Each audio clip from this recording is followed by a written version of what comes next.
Le monde contemporain est créé il y a à peu près 250 milliards d'années. À cette époque-là, l'esprit humain est descendu sur Terre. La séparation de l'âme humaine de Dieu constitue un des plus grands moments de la Genèse. Cette séparation est bien connue dans le monde des anges sous le nom l'aurore de l'âme humaine. L'âme sort de sa première source comme un rayon divin et elle entre dans l'univers immense pour accomplir le travail qu'elle a à faire. L'esprit humain est passé par toutes les formes de la vie, mais au fur et à mesure, il les a quittées pour arriver à la dernière forme, la forme humaine. L'esprit humain a quitté toutes ses formes extérieurement, mais non intérieurement. Elles vivent en lui même aujourd'hui. Il ne s'en libérera jamais. L'homme est passé par de différentes races. La race actuelle est la 5e. C'est le temps de la 6e race qui arrive. Elle apportera les nouvelles idées, les idées claires. Cette race ne demeurera pas non plus pour toujours. Le but de l'homme est d'aller en avant pour arriver à l'état de l'ange, d'être le maître de soi-même et de l'univers, d'être le collaborateur du Seigneur. Les anges possèdent un très grand pouvoir. Ils peuvent gouverner des systèmes solaires. L'homme s'efforce d'atteindre ce pouvoir d'une manière subconsciente, mais comme il n'est pas encore prêt pour ça, il ne connaît pas la méthode d'y parvenir. Par conséquent, l'homme commence à gouverner ses semblables et il se heurte à des erreurs et à des contradictions. Avec tes semblables, tu dois te comporter comme avec des frères, jusqu'à ce que tu arrives à l'état de l'ange, de gouverner et de travailler avec Dieu.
L'éveil de l'homme se détermine par sa gratitude.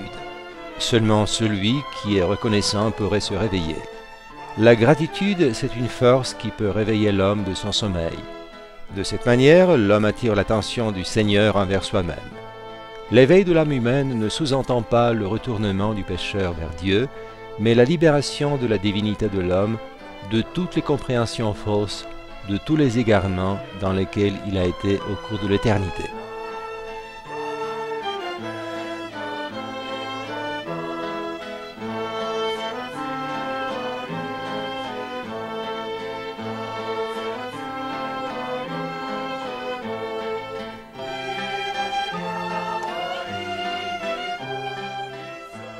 Que l'homme se résigne, qu'est-ce que ça veut dire?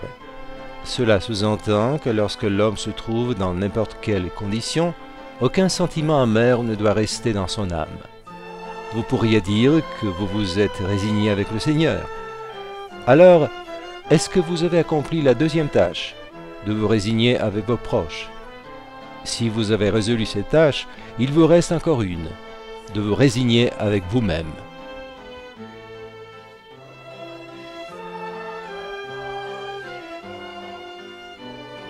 Le don est l'un des grands processus dans la nature.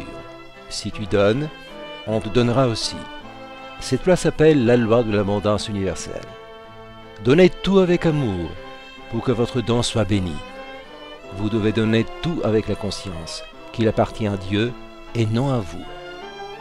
Deviens une source qui donne toujours.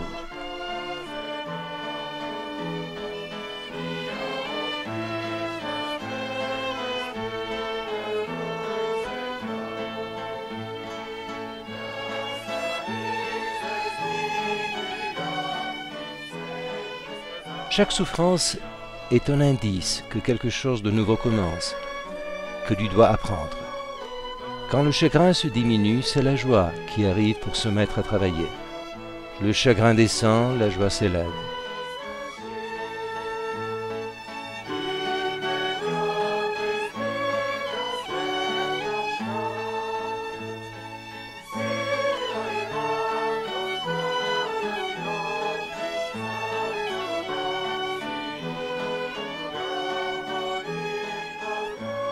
Des milliers d'années sont passées jusqu'à ce que le grand esprit de la vie élève l'homme et éveille dans son âme l'amour du monde spirituel.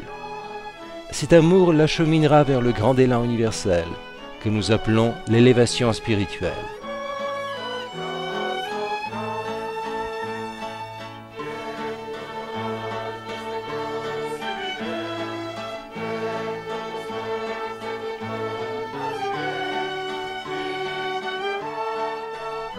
Quand je dis Dieu, je prends en considération le début éternel, l'abîme, le grand fondement de la vie. Ainsi, la porte de ta raison et de ton cœur doivent être toujours ouvertes, pour que tu puisses entendre la voix de Dieu qui dit « Sors de tes vieilles compréhensions, sors de la vieille vie et entre dans la nouvelle, d'après les nouvelles compréhensions de la vie. » Vous allez penser à Dieu comme à une certaine idée, comme la plus belle chose dans le monde entier. En pensant à lui, enfin il s'ouvrira à vous.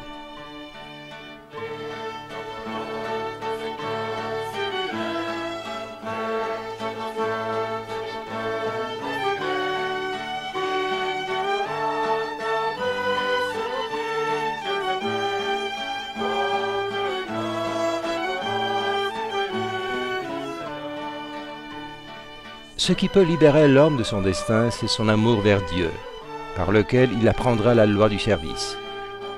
Lorsque l'homme décide de commencer à servir au Seigneur, alors il se libère de son lourd destin, de son esclavage sombre dans lequel il est tombé. Alors, les chaînes qui entourent ses jambes disparaîtront.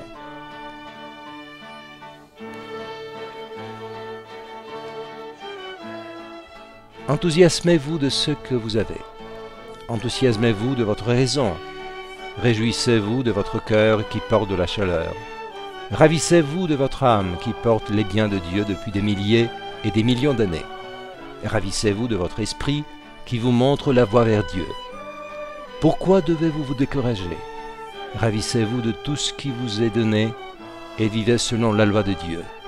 Ravissez-vous du fait que vous êtes venu sur terre pour étudier.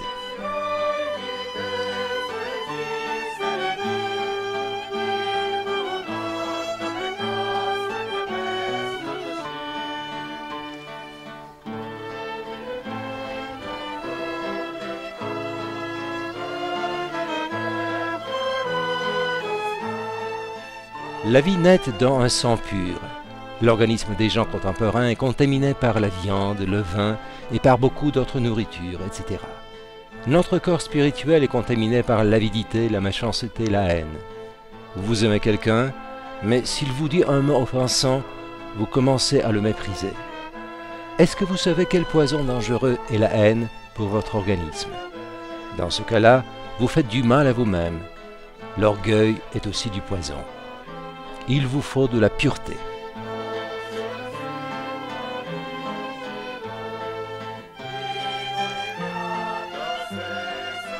Le ver rampe sur terre parce qu'il a choisi lui-même cette manière de vivre. Un jour, lorsqu'il se transformera en papillon, il quittera son ancienne manière de vivre pour entrer dans une nouvelle vie, dans de nouvelles conditions qui seront meilleures.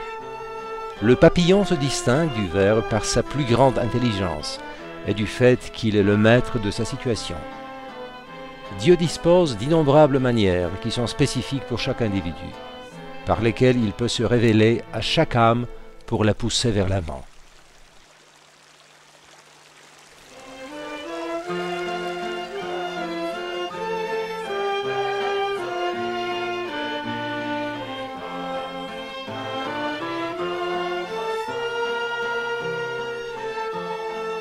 En apprenant le sens de son mouvement, l'homme arrive à la vérité, qui est tellement nécessaire à la raison humaine comme la lumière à ses yeux. De même, la lumière du soleil et ses rayons sont nécessaires au monde physique, ainsi que la vérité et ses rayons sont nécessaires au monde spirituel. La première loi fondamentale sous-estime l'application de la vérité. Le royaume de Dieu ne supporte aucune tricherie, de n'importe quel caractère. La deuxième loi fondamentale, c'est l'application de la sagesse et du savoir. Le monde raisonnable exige de tous les gens d'étudier avec persistance et amour. L'homme vit tant qu'il apprend. La vie n'est rien d'autre qu'un élan vers l'acquisition du savoir qui vient du début divin supérieur. La troisième loi fondamentale, c'est l'amour qui donne la vie. Ça signifie que l'homme doit s'efforcer vers la sagesse divine qui donne le savoir, vers la vérité qui donne la liberté, vers l'amour qui donne de la joie, vers les savoirs qui donnent de la force, vers la liberté qui donne de l'étendue de l'âme humaine.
Ravissez-vous du soleil qui se lève et qui se couche. Réjouissez-vous des fleurs qui fleurissent et portent le parfum au loin. Ravissez-vous des sources qui coulent. Ravissez-vous des oiseaux qui chantent. Réjouissez-vous de chaque homme qui va vous rencontrer et qui va vous sourire. Dieu parle par tout ce qui est vivant. Il vous salue.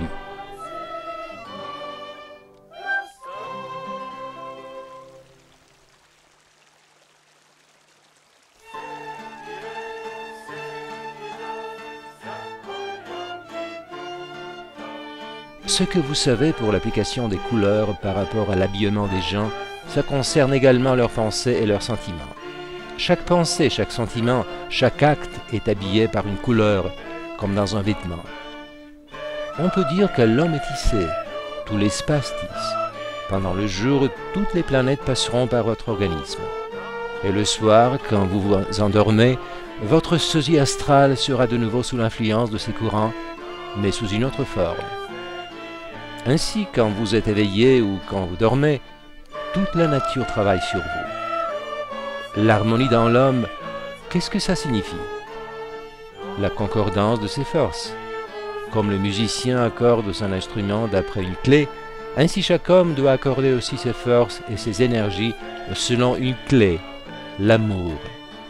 L'amour est la force unique qui harmonise et qui accorde les choses. Édifie ta maison des fibres de l'amour, tricote-la des fibrilles de la sagesse, renforce-la avec les fibres de la vérité. Alors mets la table chez toi et invite l'amour et la vérité. Serre-les pour que tu puisses apprendre comment vivre.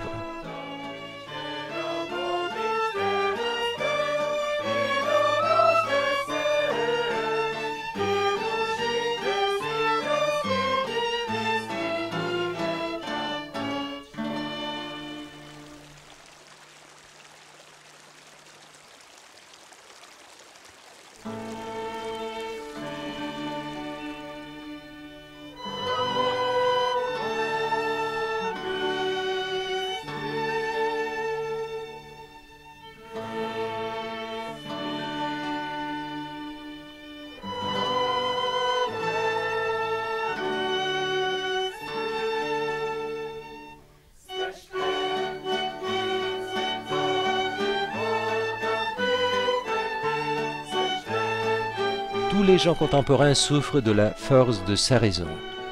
Sa raison ressemble à un cheval non apprivoisé. Toute la culture contemporaine, c'est une culture pour l'exercice et pour l'élevage de la raison humaine.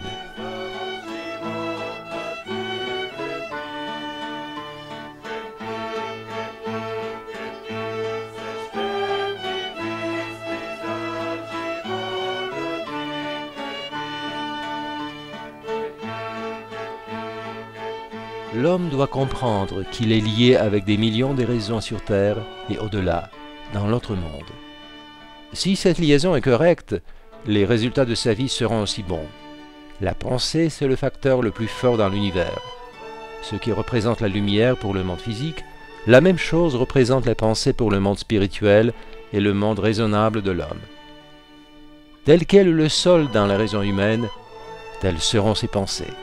Chaque pensée a sa forme, qui peut porter le caractère d'un mouton, d'un loup, d'un ours, d'un renard, d'un serpent, d'une araignée, d'un fourmi. Toutes ces formes sont des qualités qui constituent le caractère humain.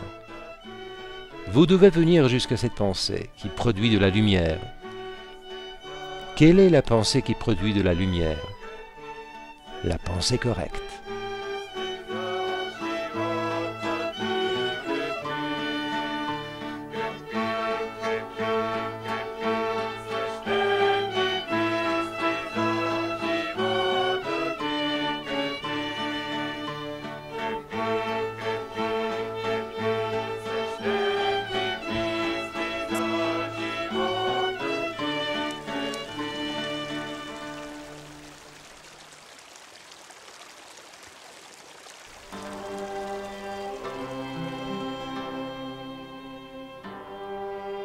Aum, c'est un mot de l'esprit.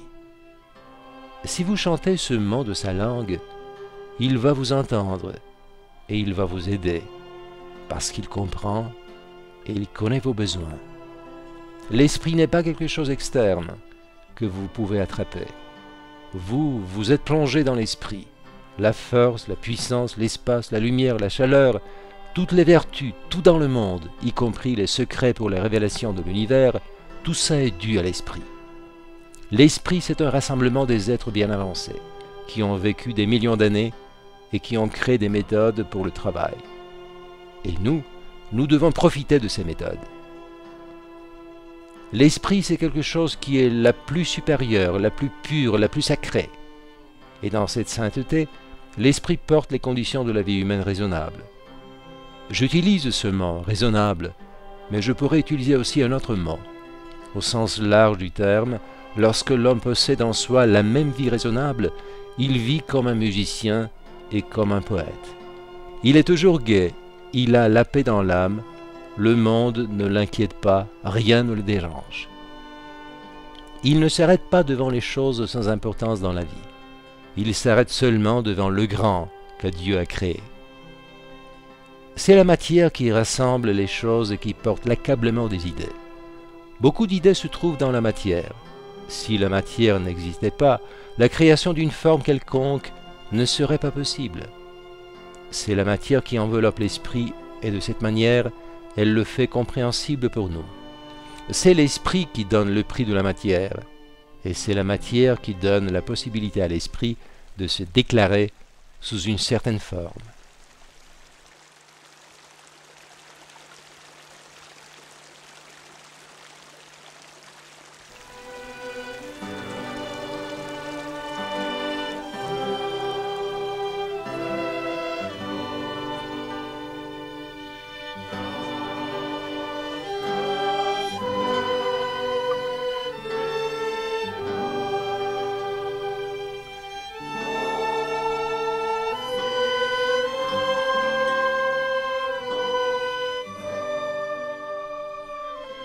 L'homme qui a de la conscience, il pourrait se faire un vêtement des rayons du soleil. La laine, la nourriture, tout ça vient du soleil. Cet homme ne donnera pas d'argent pour sa nourriture. Il ne se disputera avec personne, parce qu'il n'y aura pas de raison pour ça. Il n'est pas nécessaire que vous vous incliniez au soleil, mais ce qu'il donne, ça doit être accepté et cultivé. Il faut que l'homme accepte de l'énergie du soleil pour son cerveau, pour ses poumons, pour son estomac et pour son corps. La raisonnabilité est cachée dans cette énergie. Tu dois savoir toujours quand le soleil se lève, pour que tu sois éveillé, pour que tu sortes et tu l'accueilles. Le premier rayon du soleil, c'est quelque chose de très bon. Si tu peux l'attraper 10 fois dans l'année, ça suffira. Mais tu dois le sentir comme il faut, sans détourner ton attention.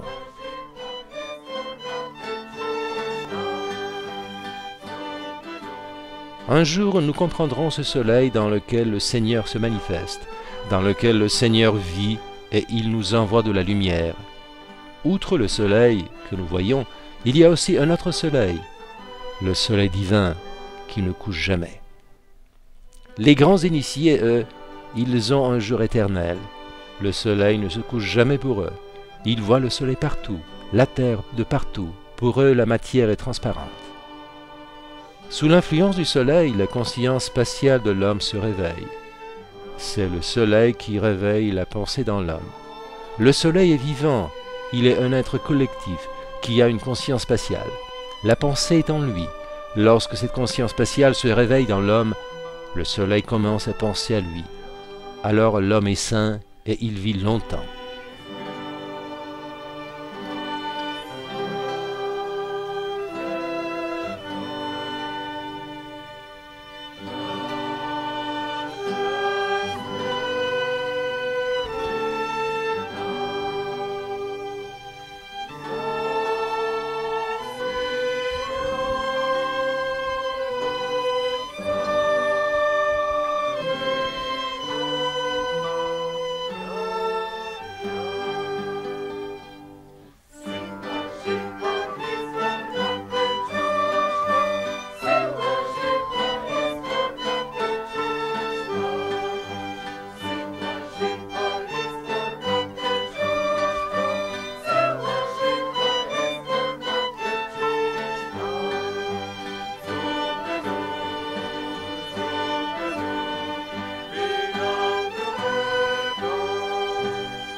Les 4 directions du monde nous montrent les qualités que l'homme doit acquérir.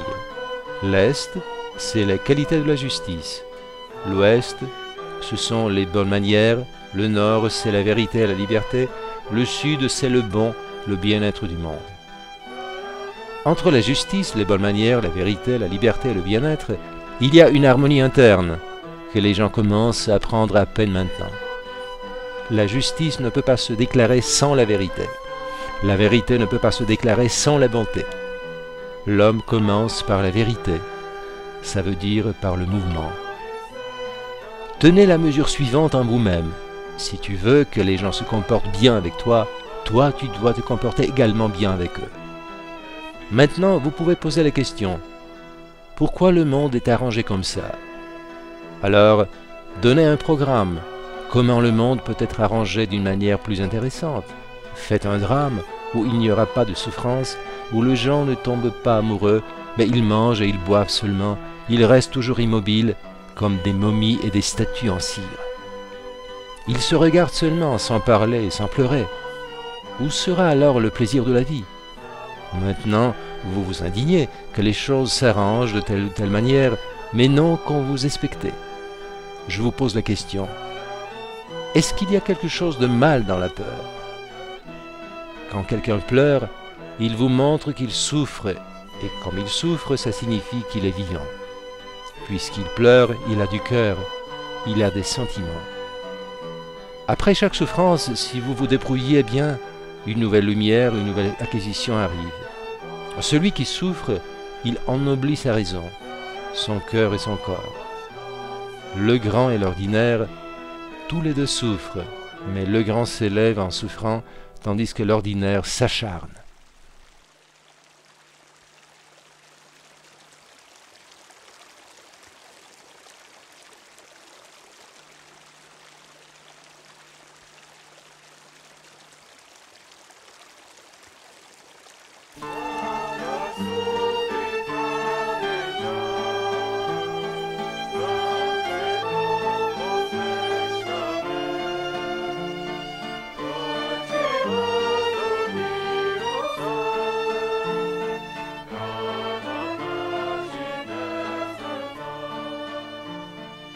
La beauté est un désir de l'âme humaine. L'homme cherche la beauté partout. Elle n'est pas une qualité physique. La beauté n'appartient ni au monde physique ni au monde spirituel. La beauté est une propriété du monde divin. Dans le monde physique, elle reste peu de temps. Dans le monde spirituel, elle reste longtemps. Et dans le monde divin, elle reste pour toujours. Elle ne vient pas de soi-même. Elle constitue un processus organique interne, un résultat de la combinaison harmonique entre la bonté humaine, la pensée et la volonté. L'homme doit se concentrer en soi-même. Il doit trouver le beau côté avant tout. La beauté, c'est la forme externe, le côté externe de la pureté. La pureté, c'est le côté interne, le côté spirituel. Vous dites que vous devez réparer le monde. Mais il n'y a rien à réparer. Le monde, c'est vous.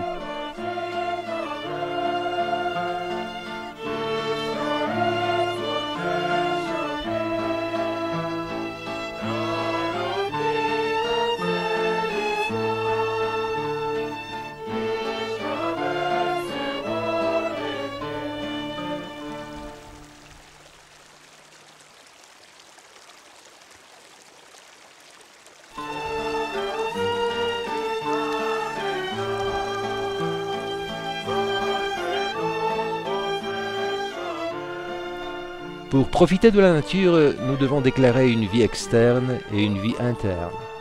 La vie externe s'exprime par le mouvement, tandis que la vie interne s'exprime par la pensée, par le sentiment, par l'acte. Chaque autre acte externe, c'est une expression d'un acte qui a lieu dans le monde divin. Si vous ne savez pas comment marcher, comment vous mouvoir, vous perdrez toutes les conditions acquises par vous de la respiration, de l'air et de la nourriture. De l'allure de quelqu'un, on peut voir qu'il est candidat pour la prison. Voyez les animaux et les oiseaux, comment ils se meuvent. Vos mouvements doivent être beaux, égaux, naturels et plastiques. Il est très important avec quelles jambes vous allez vous lever du lit le matin, avec quelles jambes vous allez vous rendre au travail, Si vous mouvez lentement ou vite vos bras, comment vous regardez? Beaucoup de malheurs vous arrivent parce que vous n'appelez pas l'attention sur ces choses importantes. Avec les mouvements des bras, avec le toucher, vous pouvez vous guérir, mais vous pouvez aussi vous mutiler si vous ne comprenez pas. Efforcez-vous d'avoir de beaux mouvements, conscients et plastiques, pour vous lier raisonnablement avec les flux et les reflux de l'énergie spatiale, ça veut dire avec l'énergie spatiale, s'écoulant et affluent.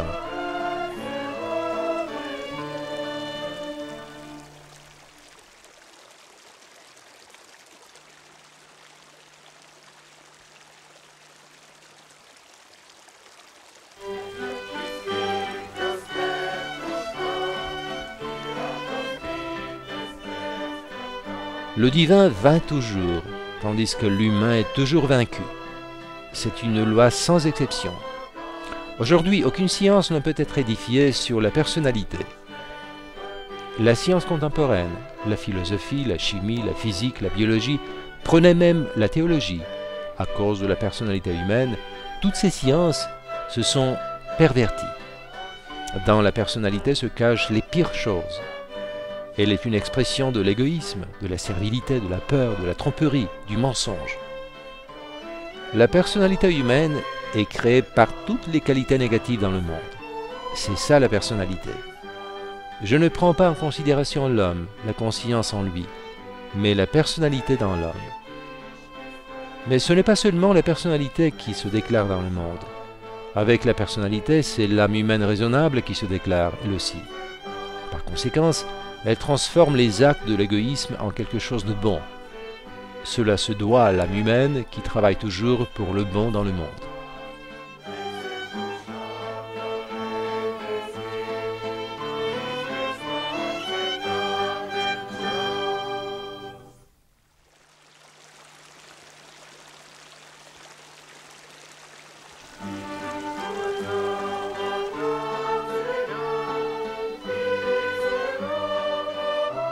Tout l'univers chante, le soleil, la terre, tous les astres y chantent. Actuellement, nous nous trouvons dans une époque où notre Terre, tout le système solaire, sortent d'une zone de l'ignorance. Il s'approche vers une nouvelle constellation qui dans la science occulte s'appelle Alpheola et qui est invisible pour le moment.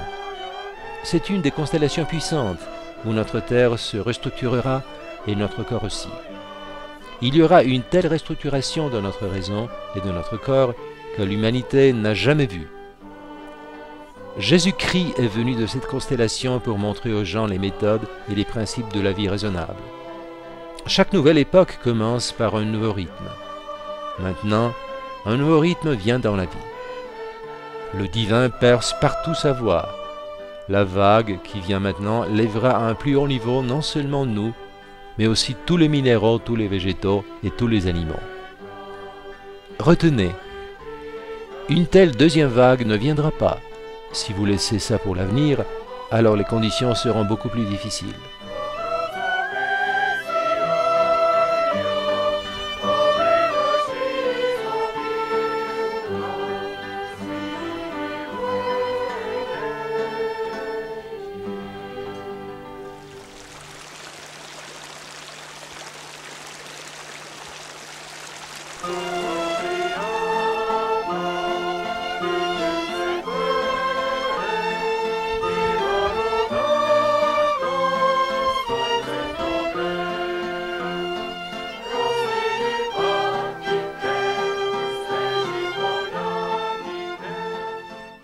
En vivant seulement pour lui-même, l'homme se trouve dans des conditions limitées de son activité. Lorsque l'homme vit pour les gens, alors ces conditions s'enrichissent. S'il arrive à la conception idéale de la vie, jusqu'à l'accomplissement des lois divines, l'homme entre dans la vie intégrale qui embrasse tout. Les relations entre vous sont de votre passé lointain. Si vous acceptez cette philosophie, toutes vos questions discutables se résolvent. Chaque homme, selon son état, forme autour de lui une atmosphère spécifique, des vibrations spécifiques, que l'homme sentimental perçoit tout de suite. Si les vibrations d'un certain homme sont descendantes, les gens commencent à l'éviter. S'il élève son état, ses vibrations s'élèvent aussi et les gens commencent à l'aimer de nouveau. les pessimistes, les gens sombres, les gens déçus sont généralement solitaires. Quand un étudiant échoue à ses examens, son état baisse tellement que ses proches commencent à l'éviter. De même, les malades évitent les malades. Ils ont peur de ne pas se contaminer, de ne pas tomber dans leur état. Chacun cherche des gens sains, joyeux et énergiques, parce qu'on peut prendre quelque chose d'eux. Chacun cherche une source de montagne, parce qu'il puise de ces eaux pures et cristallines. Liez-vous avec ces âmes, avec lesquelles vous êtes en harmonie.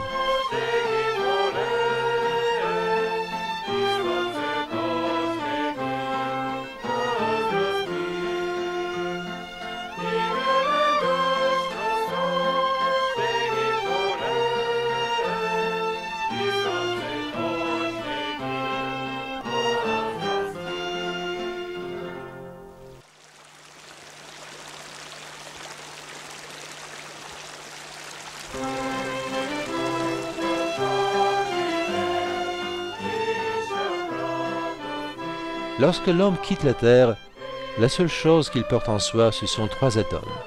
L'un qui porte les richesses de sa raison, l'autre qui porte les richesses de son cœur, et le 3e qui porte les richesses de sa volonté. Imaginez-vous quelle sera sa richesse. Un atome égal à 1,25 million parties du millimètre. Ça signifie que vous devez diviser le millimètre à 25 millions de parties et vous en devez prendre une. Vous entrerez dans l'autre monde au-delà avec ces 3 atomes, avec cette richesse. Qu'est-ce que vous ferez avec eux? Dans un atome, il y a tant d'énergie qu'il peut mouvoir la Terre des milliers d'années. Quels étaient ces êtres raisonnables qu'ils ont réussi à comprimer cette énergie dans un espace tellement petit? Aujourd'hui, c'est le jour où nous devons préparer le meilleur cadeau pour l'amour divin. Aujourd'hui, c'est le jour où nous devons préparer le meilleur cadeau pour la sagesse divine. Aujourd'hui, c'est le jour où nous devons préparer le meilleur cadeau pour la vérité divine. Est-ce qu'il y a quelque chose de plus joli que ces cadeaux? Le jour pendant lequel nous préparerons le meilleur cadeau pour l'amour, le nouveau soleil se lèvera. Le jour où nous préparerons le meilleur cadeau pour la sagesse, le soleil sera à son zénith. Le jour où nous préparerons le meilleur cadeau pour la vérité, le soleil va cesser à se coucher, il brillera pour toujours. Nous accomplissons la volonté de Dieu, nous deviendrons des fils de Dieu et nous irons d'une gloire à une autre gloire.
L'amour, la sagesse, la vérité, qu'est-ce qu'ils représentent?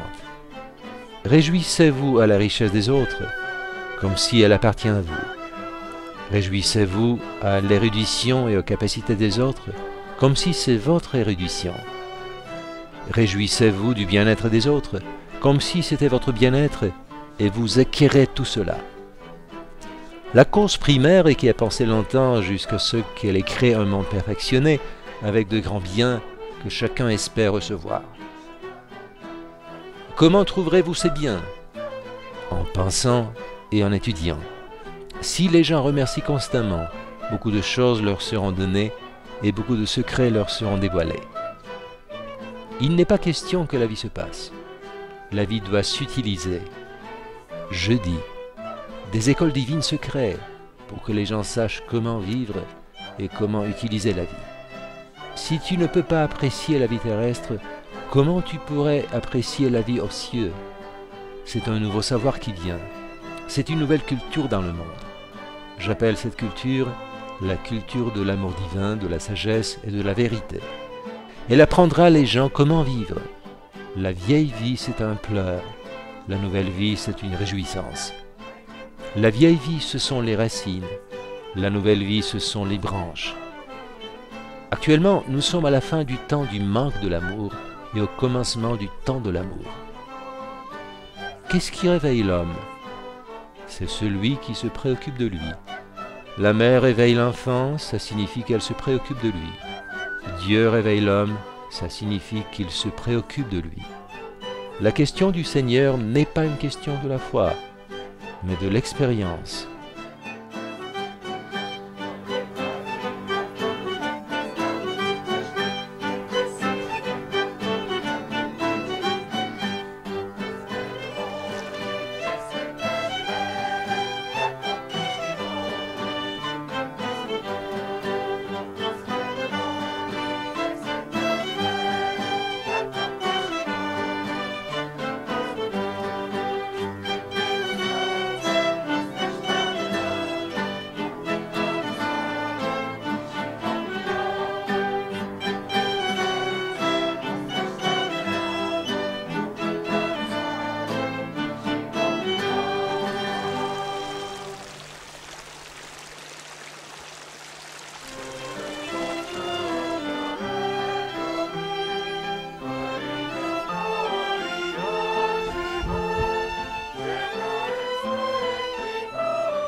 L'homme a 12 corps, mais pour le moment, il n'y en a que 4 qui fonctionnent. Les autres 8 corps sont encore en état de conception. Ils se déclareront dans l'avenir. Quand vous serez entré dans le monde spirituel, encore 4 corps se déclareront. Et si vous entrez dans le monde divin, alors les derniers 4 corps se déclareront eux aussi. L'esprit humain a travaillé des milliers d'années sur nous. Et il nous a donné l'organisme avec ses jambes, des bras, le cerveau, le cœur, etc. Si nous, au cours de la vie, ne pouvons pas contrôler notre organisme avec ses forces, ce cerveau, ce cœur, ses nerfs, les artères et toutes les petites brindilles en lui, alors qu'est-ce que nous expectons? Vous vous levez le matin sans penser à votre corps. Faites une prière pour lui. Envoyez votre pensée vers votre corps. Pensez à toutes vos cellules qui entrent dans votre cerveau, dans votre estomac. Pensez à tous les êtres vivants qui travaillent en lui. Envoyez-leur, comme un bon maître fait avec ses servants, une pensée, une bénédiction. Encouragez-les, donnez-leur des forces et ils vont réjouir. Parlez-leur, ils comprennent tout. Il y a une loi divine qui les gouverne. Encouragez-les, ils sont des êtres conscients. Soyez raisonnables et attentifs envers eux. Parlez-leur comme un bon maître. Dans chaque cellule humaine, il y a tant d'énergie qu'elle peut déplacer l'axe de la Terre à 1 mètre de son chemin. Quelle force représenterait l'homme si toutes les cellules dans son organisme étaient en accord et en harmonie?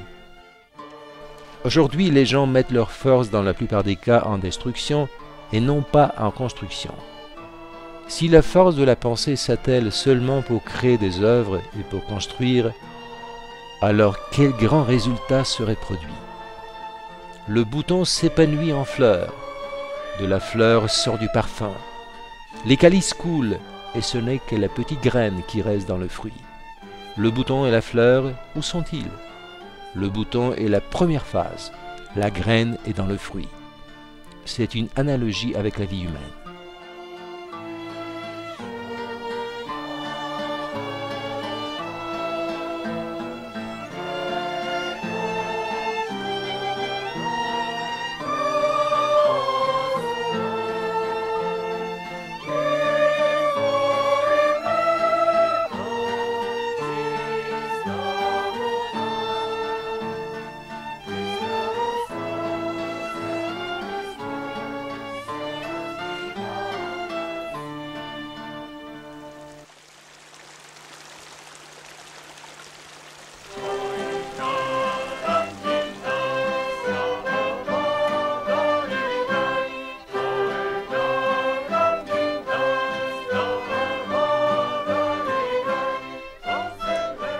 Celui qui ne connaît pas les causes profondes du monde supérieur organique, il ne connaît pas également l'activité de l'esprit humain. Et il travaille avec certaines tables mathématiques qui sont créées avant même l'éternité. Ces tables forment la mathématique divine et inchangeable sur la base de laquelle l'univers immense actuel est édifié. Cet univers dont toutes les activités sont strictement et raisonnablement déterminées. Chaque homme est créé d'une manière de genre spéciale. D'après la science occulte, la matière dont l'homme est fait, elle n'est pas prise seulement de la Terre. Chaque matière de laquelle l'homme est fait au début, l'homme spatial, sa matière est prise de tout l'univers. De tous les soleils, de toutes les planètes, une petite particule est prise pour assembler notre corps actuel. L'homme naît de l'esprit. C'est un nouvel état de la conscience humaine. L'esprit divin veut nous libérer de tous les poids, de tous les tourments, de toutes les angoisses que nous avons, de nos inquiétudes aussi. Comment nous passerons notre vie, de nos doutes si nous irons à l'enfer ou au paradis. Toutes ces questions sont insignifiantes. La chose qui est la plus importante dans le monde, c'est d'aimer celui qui t'aime. L'être unique qui t'aime, c'est l'esprit, le divin. Il peut te parler de partout, des arbres, des fleurs, du soleil, des gens, des animaux. Alors, si tu te trouves n'importe où, tu es citoyen de l'univers. Il y a quelque chose de grand dans le monde sur lequel l'homme doit compter. La difficulté est jusqu'au moment où ce grand début se dévoile à l'homme. Dès que la grande providence divine se dévoile devant l'homme, il comprend déjà le refrain de l'Évangile. Même un cheveu ne peut tomber de la tête de l'homme sans la volonté du Seigneur.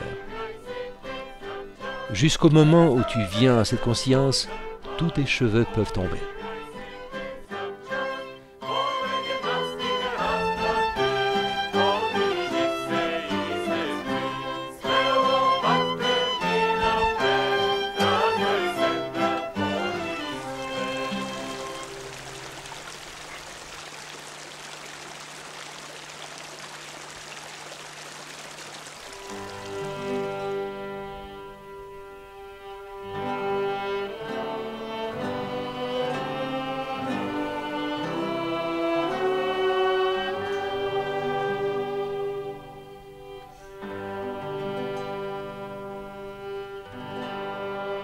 Quand vous souffrez de n'importe quelle maladie, cherchez le secours dans la respiration profonde.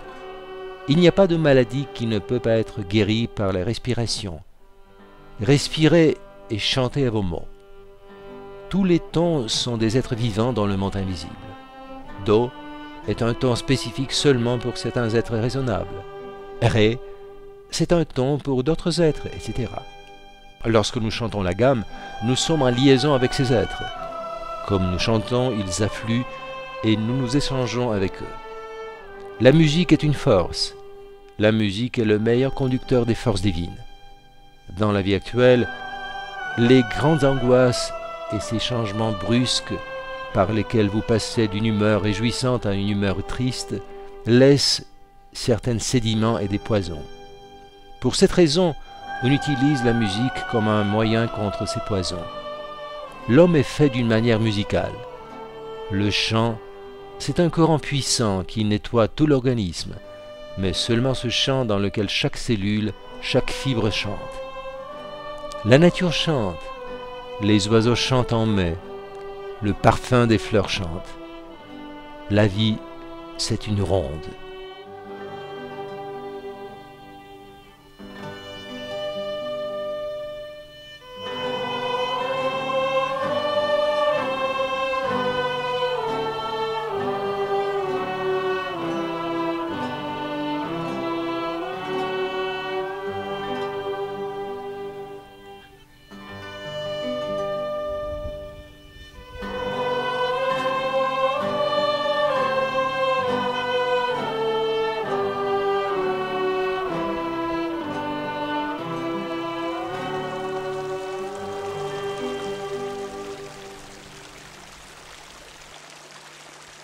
Да пребъде Божият мир и да изгрее Божията радост и Божието веселие в нашите сърца.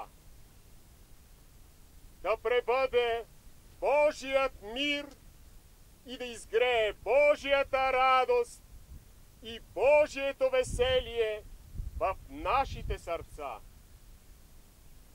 Да пребъде Божият мир и да изгрее Божията радост и Божието веселие в нашите сърца.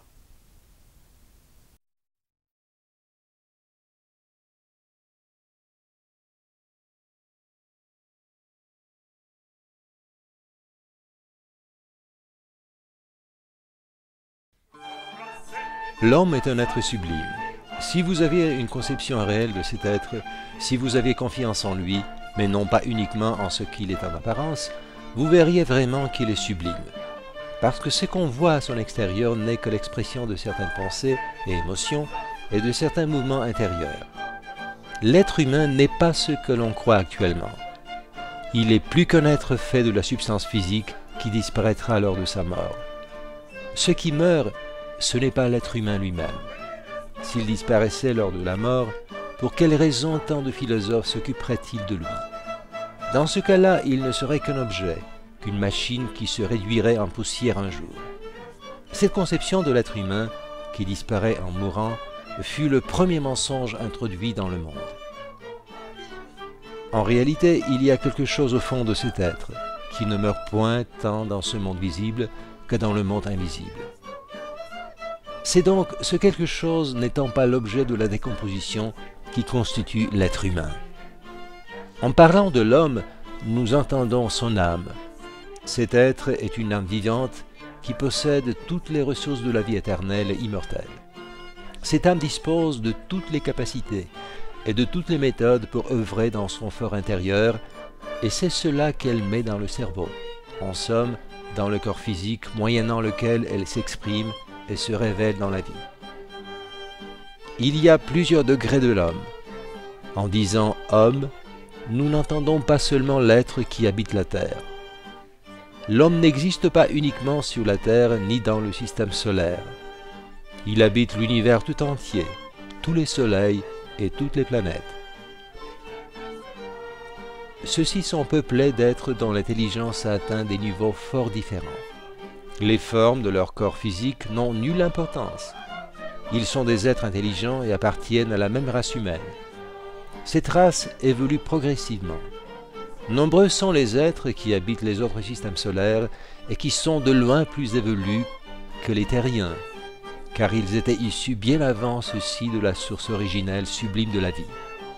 Leur sagesse est si profonde que la civilisation des terriens, par rapport à celle des habitants de Sirius par exemple, est encore dans les langes.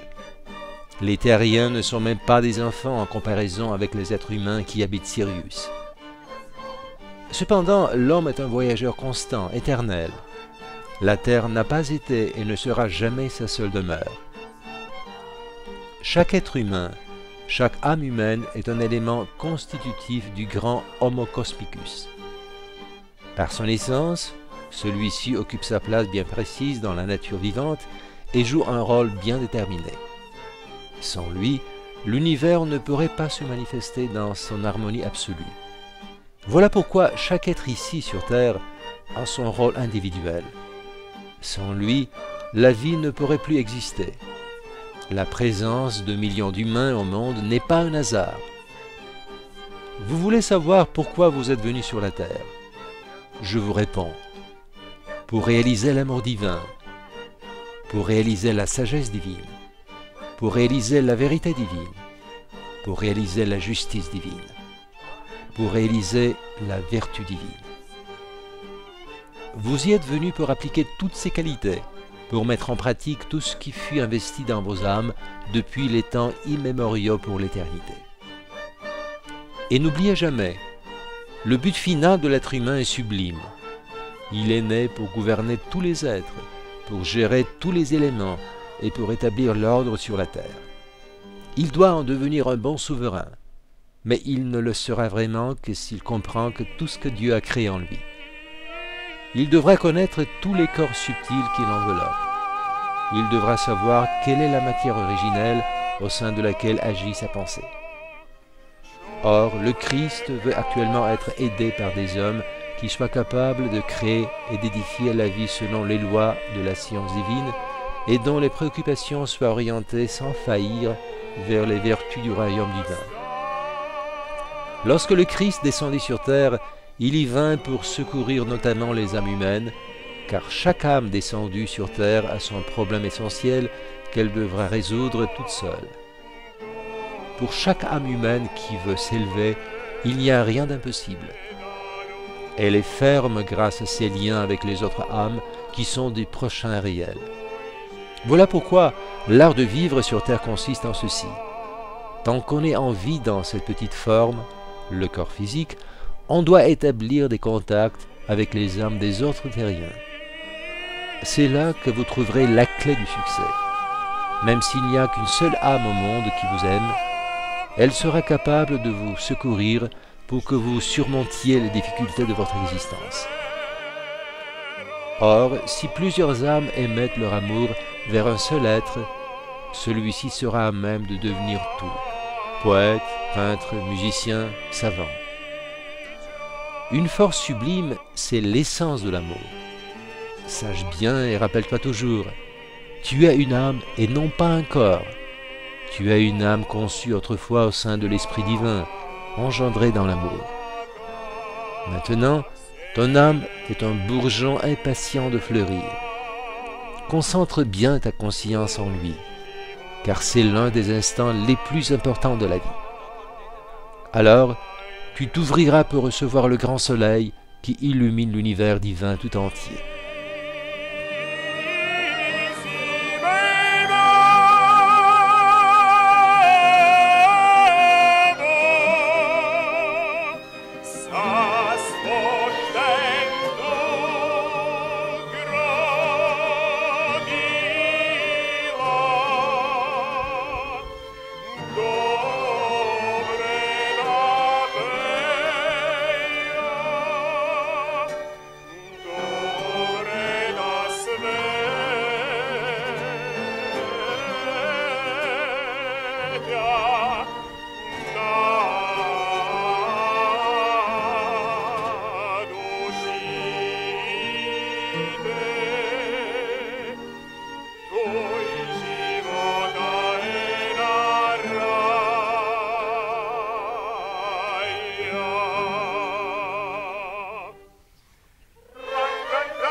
Il n'y a qu'un seul maître au monde.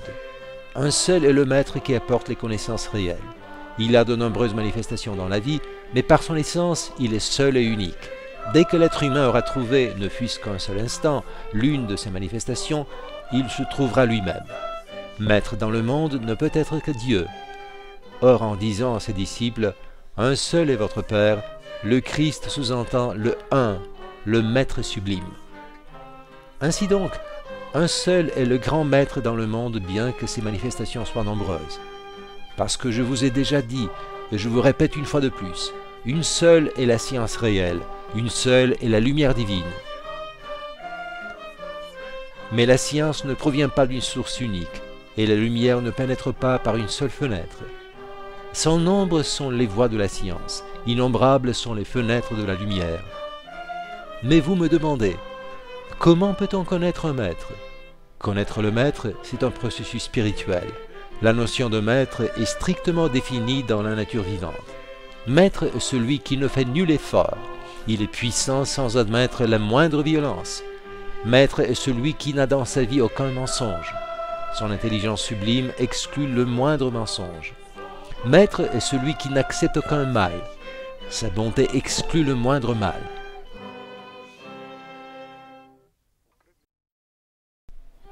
Si dans un être humain existe la violence, le mensonge, le mal, il n'est pas maître, il est disciple. C'est la définition la plus courante et la plus accessible des notions de maître et de disciple. La présence du maître devient évidente par les effets. Il vous donne la vie, la lumière, la liberté, parce que maître n'est que celui qui vit et travaille suivant les lois de l'amour, de la sagesse et de la vérité. Celui qui n'observe pas ces lois est disciple.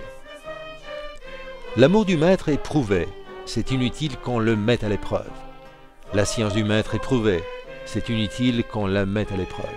La pureté du maître est prouvée, c'est inutile qu'on la mette à l'épreuve.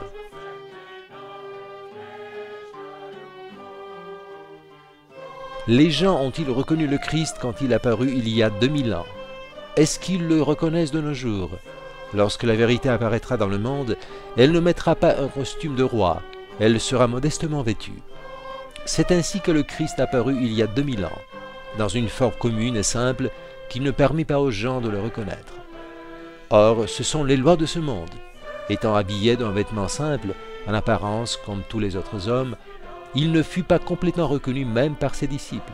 Ce furent seulement 3 d'entre eux qui virent, lors de la transfiguration du Christ, son visage, c'est-à-dire son essence intérieure.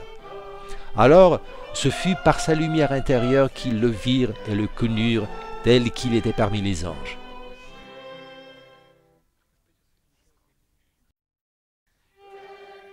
En fait, pour être à même de voir le Christ, il doit avoir une intelligence, un cœur, une âme et un esprit pareil au sien. Tous les êtres humains qui virent apparaître le Christ, avant d'atteindre cet état, se prosternent devant lui. Que peut-on voir en étant tombé au ras du sol? Chaque être humain doit boire à la source elle-même, et non pas à une rivière ou à un fleuve qui sont bourbeux à cause de beaucoup de salissures. Prends un chemin qui mène à cette source. C'est une voie rude et très longue, mais tu pourras boire de l'eau à la source elle-même, qui rafraîchira ton esprit et ton cœur à tout jamais.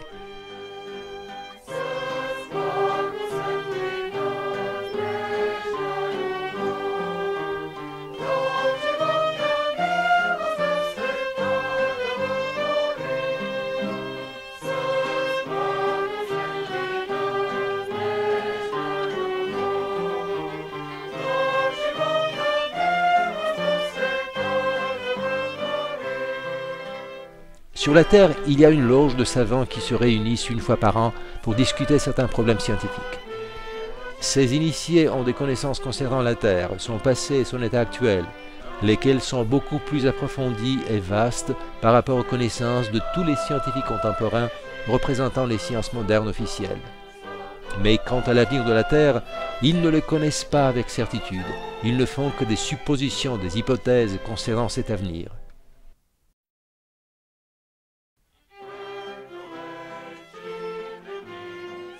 En plus de cette loge d'initiés sur la Terre, il y a une autre loge de grands initiés sur le Soleil qui connaissent absolument tout ce qui concerne non seulement le passé de notre planète, mais aussi concernant son avenir. Mais ces deux loges, tant l'une qu'à l'autre, ne sont que les organes de ce grand organisme universel d'êtres parfaits qui sont très avancés dans leur évolution et qui constituent la grande fraternité universelle. Alors, en parlant de la grande fraternité universelle, nous sous-entendons une hiérarchie d'êtres conscients qui ont parachevé leur évolution en devançant ainsi les humains terriens il y a des millions et des milliards d'années et qui régissent actuellement le cosmos tout entier. Ils le régissent car ce sont eux qui avaient participé à sa création sous la direction immédiate de l'Esprit divin. Or, ayant vu la structure intelligente de tout l'univers, avec tous ses systèmes galactiques, avec ses innombrables soleils et planètes, ayant vu aussi la mécanique céleste sublime et la perfection technique de la création de notre Terre, on peut saisir quelle furent la puissance de l'intelligence et la force de l'esprit de ces créateurs de génie qui avaient œuvré pour réaliser le plan divin de la structure intérieure et unitaire de l'univers.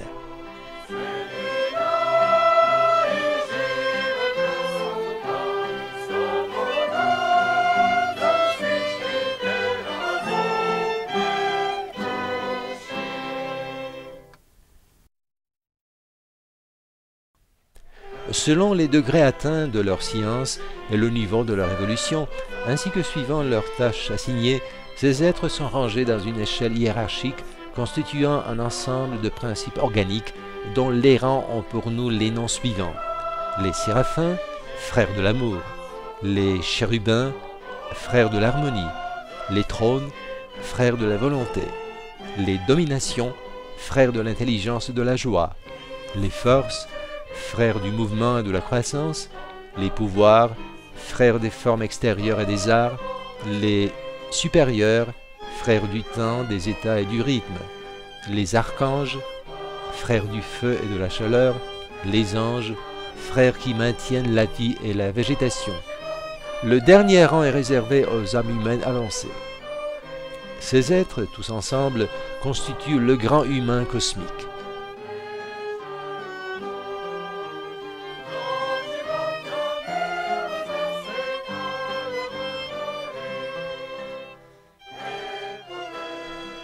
C'est ainsi qu'avait œuvré, œuvre actuellement et œuvrera la grande fraternité universelle dans le monde.